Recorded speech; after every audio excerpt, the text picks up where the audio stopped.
नीतू दीदी जिंदाबाद जिंदाबाद जिंदाबाद। नीतू दीदी मत घबराना, जनता तेरे साथ है।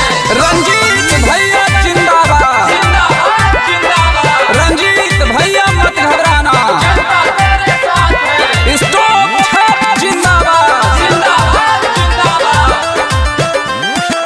गावे गावे गोली हो गोली किनकर होता हो सोरवा, किनकर होता बोलो ना। गावे गावे गोली हो गोली किनकर होता हो सोरवा, जनता सब मिली के सैया हो करे किनकर जय जय करवा। जनता सब मिली के सैया हो करे किनकर जय जय करवा। हमरो नीतू दीदी का धनी होबे गामे गामे सोरवा।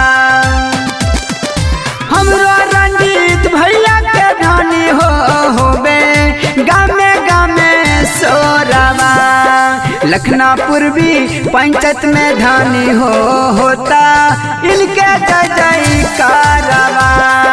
लखनापुर भी पंचायत में धनी होता इनके जय जय करवा। एक नंबर पर मोहर लगाना है, नीतू दीदी को जिताना है। एक नंबर पर मोहर लगाना है, रंजीत भैया को जिताना है। लखनापुर में पंचायत का सरपंच कैसा हो, नीतू दीदी जैसा हो। सुन ले ही आई सैया हो बड़ी इनकर ना मामा, जाना काला कर हथिन बड़ी हो का मामा। बुझलू इतना सबके सपोर्ट कर हथिन। सुन ले ही आई सैया हो बड़ी इनकर ना मामा, जाना ताला हरा दम कर हथिन बड़ी का मामा। अष्टम छपाइन कर निशाना मार रखिया धन तुधायाना। अष्टम छपाइन कर निशाना मार रखिया धन तुधायाना। एक नंबर पारा ये धनी हो जाके मरिया तुम हारवा।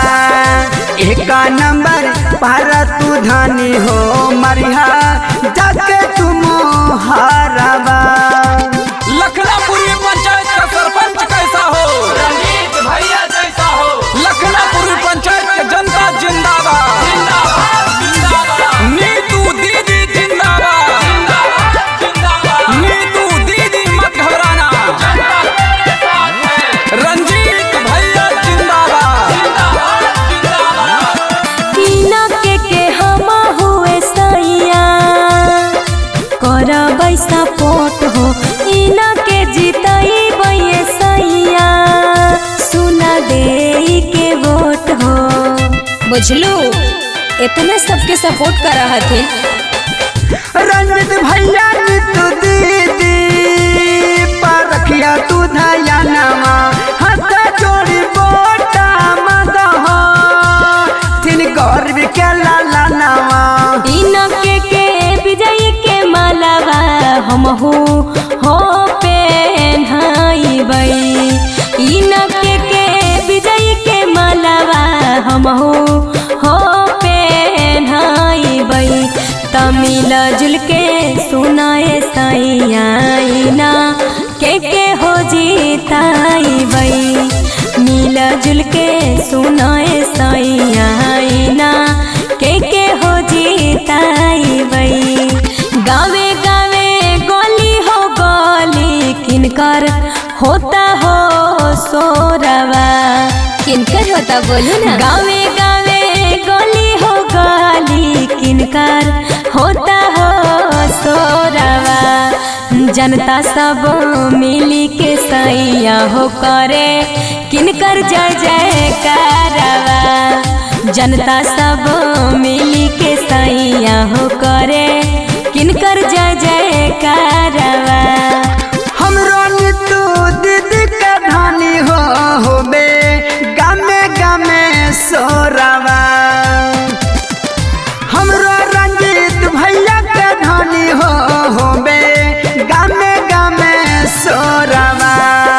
लखनापुर भी पंचायत में धानी हो के इनके जय जय कारवा।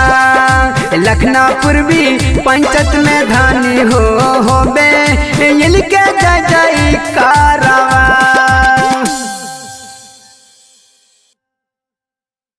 Recording by Manoranjana Studio.